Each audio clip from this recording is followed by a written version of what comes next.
पृथक कक्षाओं एवं संवर्धन कार्यक्रमों का प्रयोग शिक्षा के लिए किया जाता है। किसकी शिक्षा के लिए करेंगे? दोनों के लिए करेंगे? उक्त कोई नहीं तो नहीं है? ये कह रहे हैं आप? ये भी गलत है। केवल प्रतिभाशाली के लिए करते हैं। क्या होता है देखें, यहां पर दो ये शब्द पढ़ लें सिर्फ। संवर्धन, संवर्धन का मतलब ही होता है एक्सेलरेशन। एक्सेलरेशन, एक्सेलरेट करते हैं गाड़ी को, है ना, वो एक्सेलरेट मतलब स्पीड देना। तो स्पीड देना, संवर्धन मतलब एक क्लास कुदान अगली क्लास में बैराणो, भेर 2-4 महीना 6 महीना या भेर अगली क्लास में। क्या हुआ? अब ये कहां काम आएगा? बेचारा निम्न शैक्षिक उपलब्धि वाला होगा, वो एक क्लास ही मुश्किल से पार कर पा रहा है, उसको कहां आप जल्दबाजी में दूसरी तीसरी क्लास में एडजस्ट करोगे? वो तो एक ही क्लास पढ़ पाएगा। एक्सेलरेशन, ये संवर्धन जो कार्यक्रम है वो केवल प्रतिभाशाली बालकों के लिए है। क्लियर?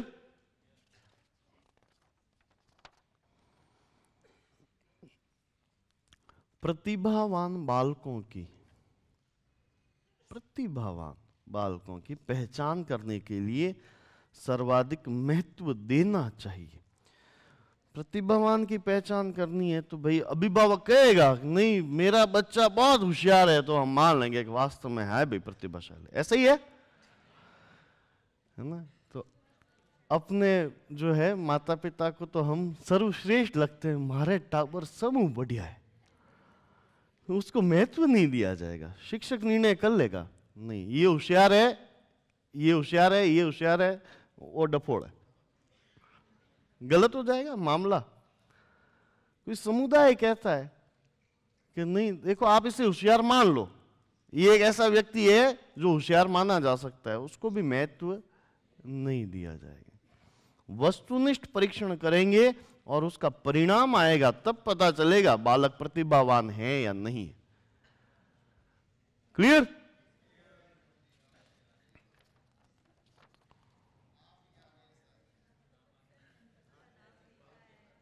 हैं भाई साहब? नहीं, आपके आ जाने से बहुत कुछ हो जाता है ना? आपके आ जाने से, है ना? चलिए, अरे ये क्या हो गया?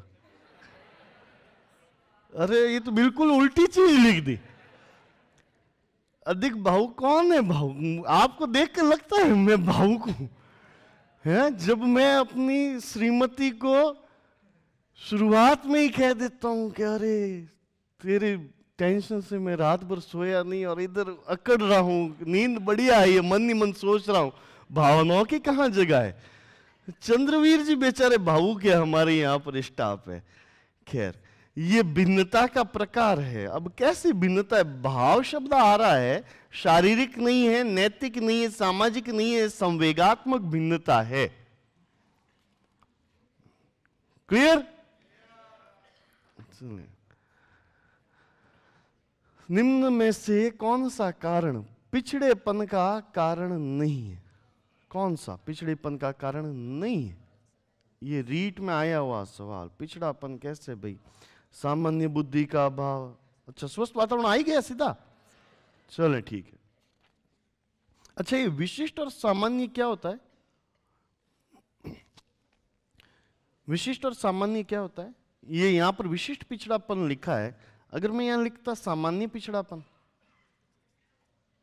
ये विशिष्ट, दो पिछड़ेपन है।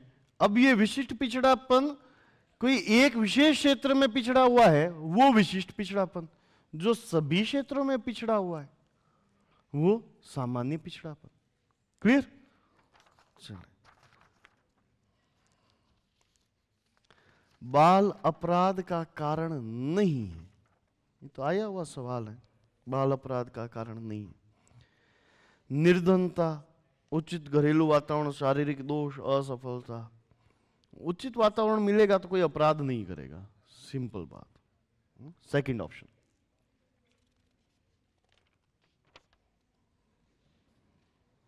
निम्न में से कौन सा समस्या बालक नहीं है? अरे ये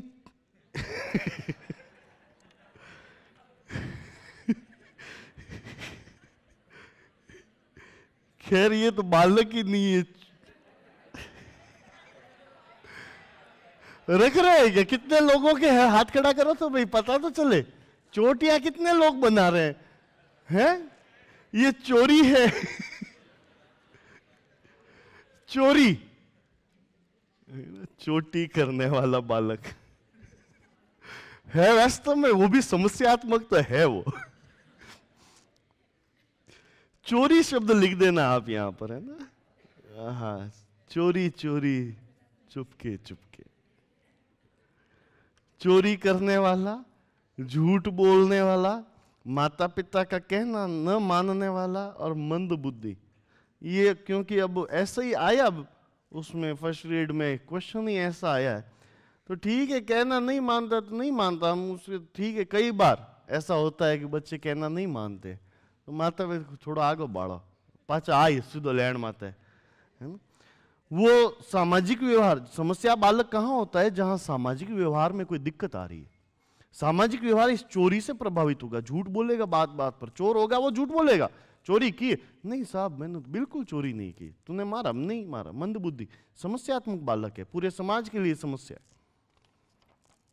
नेक्स्ट, दो बच्चे टाइपिंग करना सीख रहे हैं, चलो ठीक है, जिसमें नदीम जल्दी से टाइप कर रहा है, जबकि यासिन बहुत धीरे धीरे, बहुत धीमे। यह किस प्रकार की विभिन्नता है? अब देखो, टाइप कर रहा है ना, तो ये टाइप कर रहे हैं, ये हमारे माननीय स्टाफ है, आपके सामने इतने जो सवाल आए हैं, ये सारे इन दो महानुभावों की कृपा है, इतनी जल्दी ये चीजें हो गई, है ना? ये कल ही बने और हाथों हाथ मैंने 1 घंटे बाद फोन किया कि 100 सवाल दिए थे, सब टाइप हो गए। अरे धन्यवाद, ये गामक योग्यता है उनकी। जब कोई कार्य किया जा रहा है, किसी प्रकार की शारीरिक गति की जा रही है, ये मानसिक नहीं, अधिगम नहीं हुआ है उन्हें, कुछ भी पूछ लो उन्हें, ये सारे सवाल कुछ नहीं पता है उन्हें, मानसिक नहीं है, गामक, ये गामक विभिन्नता है। क्लियर?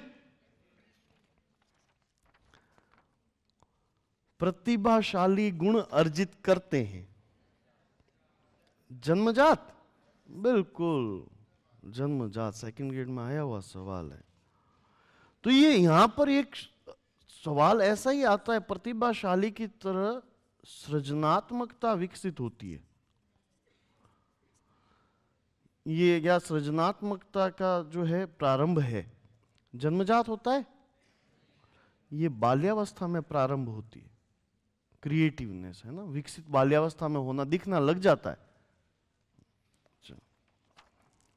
नेक्स्ट, एक बालक, इसको तो अंडरलाइन कर दिया गया है, एक बालक राम नरेश,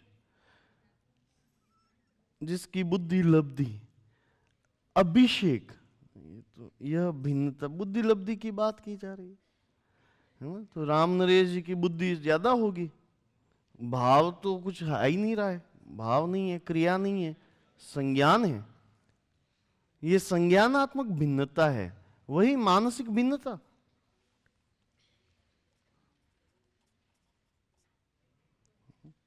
अभिषेक जी नाराज मत होना कहीं सुन रहे हो तो।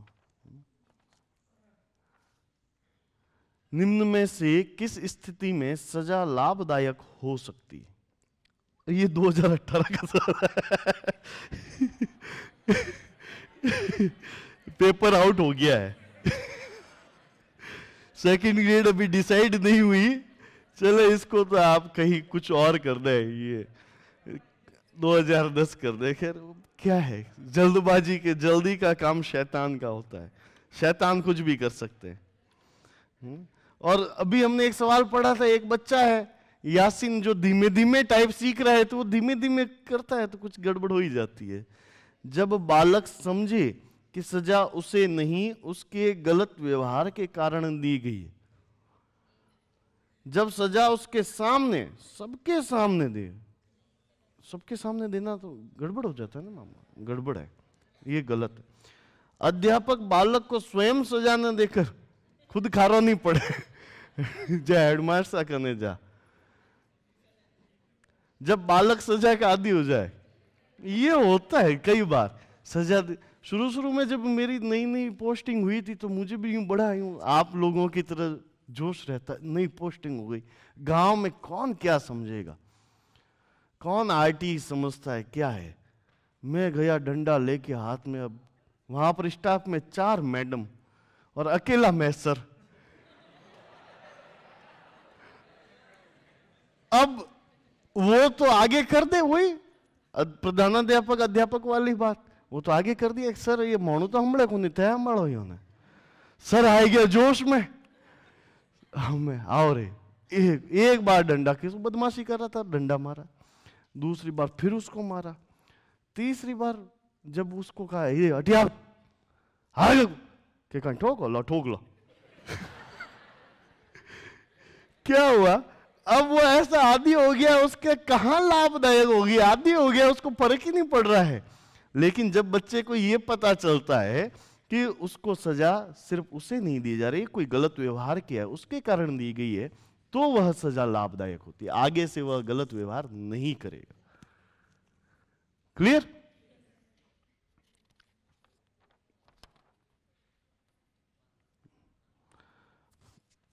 बाल अपराध का कारण परिवार के सदस्यों का सहानुभूति व्यवहार, आपसी सहमति से कार्य, समृद्ध।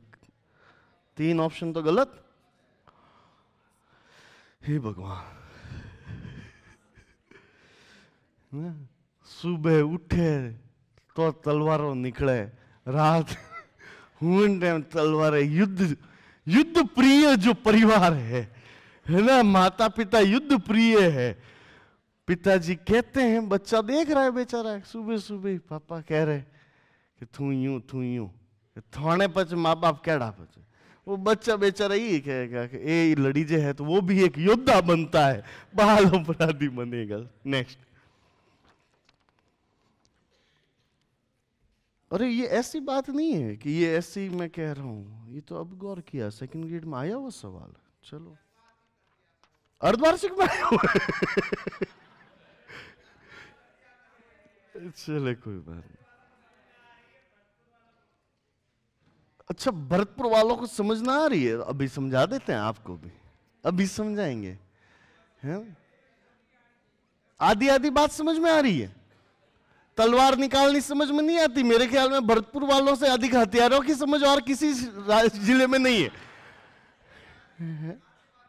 हाँ, अरे कोई बात नहीं, आगे पीछे सब समझाएंगे आपको। अब ध्यान रखूंगा भाई साहब, आपकी संवेदनाओं भावनाओं की कदर की जाएगी। फर्स्ट ग्रेड फिजिक्स का एक दिक भ्रमित किशोर का पथ प्रदर्शन किया जा सकता है। अच्छे व्यवहार की प्रशंसा करके, झिड़क कर, दोषों को उजागर करके, लालच देकर, तीनों ही नकारात्मक चीजें हैं ना। थोड़ा सा दिशा भ्रमित हो गया है, पूरा गलत व्यवहार पर चला नहीं है, थोड़ी सी दिशा भटक गया है, तो कभी कभार बेचारा दिशा भटका हुआ है, कोई कोई अच्छा काम कर देता है, तो उसके अच्छे व्यवहार की प्रशंसा करके उसे वापस रास्ते पर लाया जा सकता है।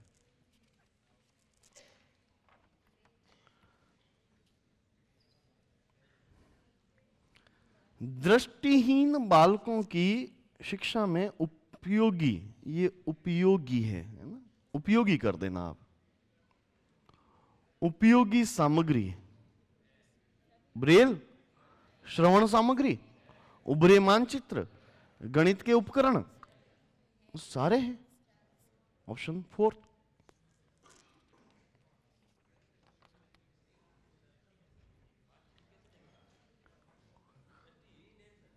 हैं? अरे बिल्कुल बिल्कुल, ये देखें यहां पर एक शब्द है उभरे, है ना, उभरे। अरे अरे एक मिनट, वो भरतपुर वालों को समझाने दो भाई साहब, आप तो जोधपुर है, जो आप रत करी हम जा दूं।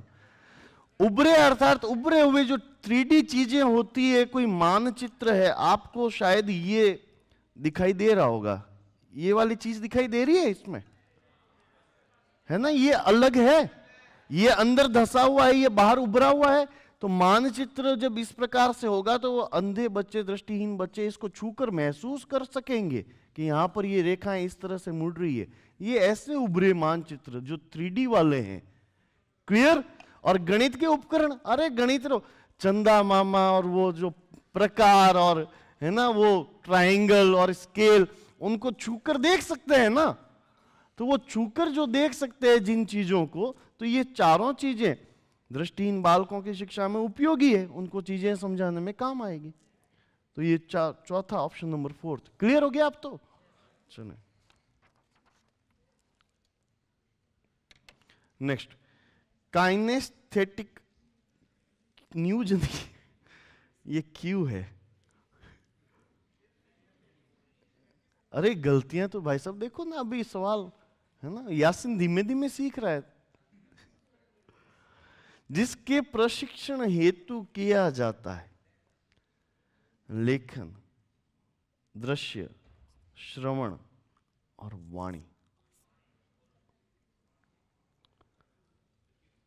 जब वाणी संबंधी दोष होता है तो उसके मुख की आकृति को, उसके गले की मांसपेशियों को छूकर, और ये सारी चीजें किस प्रकार से स्वर यंत्र वगैरह काम कर रहा है, छूकर पता किया जाता है, धीरे धीरे प्रशिक्षित किया जाता है। ये काइनेस्थेटिक क्यूज है। पहला, अरे काइनेस्थेटिक अर्थात गामक, कुछ ना कुछ गतिशील चीजें। तो देखो गतिशील चीजें, अभी लेखन गतिशील है, लेकिन किसी दूसरे को लिखता हुआ देखकर कोई अनुभव करके लिख नहीं सकता। दृश्य कई बार हो सकता है कि वो दृश्य, जैसे दृष्टिहीन बालक है तो वो बोल तो पा रहे हैं, है ना, सुन पा रहे हैं, लेकिन उसमें ये काइनेस्थेटिक क्यूज का प्रयोग कैसे होगा।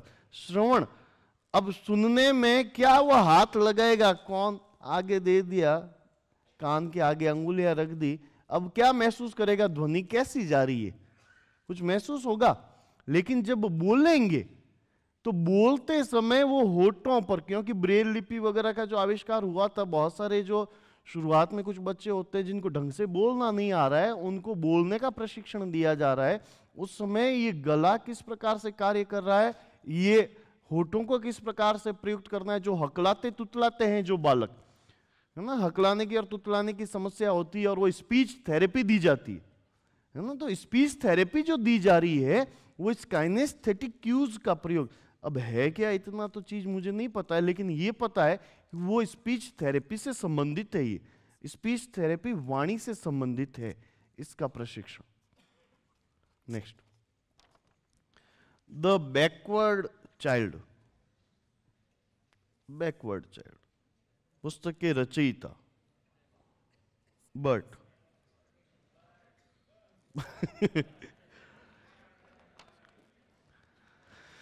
बर्ट के अनुसार किस शैक्षिक लब्धि से कम के बालक पिछड़े बालक हैं।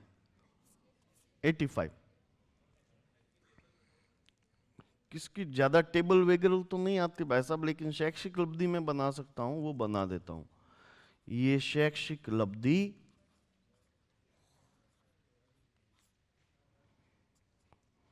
शैक्षिक आयु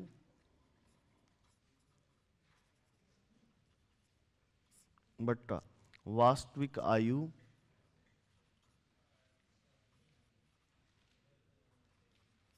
इंटू 100।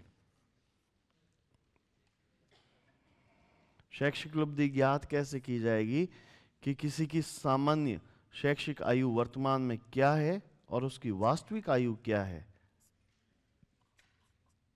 एजुकेशनल एज क्या है, क्रोनोलॉजिकल एज क्या है, और उसमें 100 से गुणा करके ये शैक्षिक लब्धि अर्थात एजुकेशनल क्वोशंट ये निकाला जाता है। ये क्वोशंट क्यू होता है ना, क्यू, हाँ क्यू क्यू लिख लिया।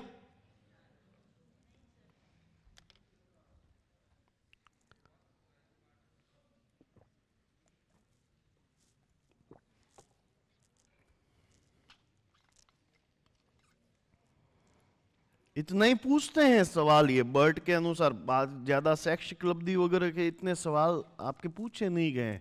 तो एक परिभाषा है कि किसी कार्य को प्रारंभ करना, जारी रखना और उसे नियंत्रित करने की योग्यता ही बुद्धि है। ये अपने अभिप्रेरणा है। सॉरी, भूल भाल गए हैं? बर्ट याद रहा? वो भाई साहब अधिगम का नकारात्मक स्थानांतरण है। अगर बर्ट याद रहा है तो वो ऋणात्मक स्थानांतरण है। एक चीज दूसरी चीज को सीखने में बाधा उत्पन्न करती है। हमने कल इतनी बात की थी इस बारे में कि जब कोई कार्य प्रारंभ हो जाए, वो जारी रहे, बीच में नहीं छोड़ना है, उसे नियंत्रित रखना हो। ये प्रारंभ कर दिया, बीच में छोड़ दिया, अच्छी बात है। जारी रख दिया और अनावश्यक पढ़ते रह गए, कंट्रोल नहीं किया, अच्छी बात है? नहीं है। तो ये परिभाषा किसकी है? गुड। सिर्फ ये, हाँ, वेरी गुड। बहुत अच्छा, ठीक है। तो ये ज्यादा बस इतना, ठीक है, इतना ही ध्यान रखना है, अनावश्यक नहीं उलझे आप।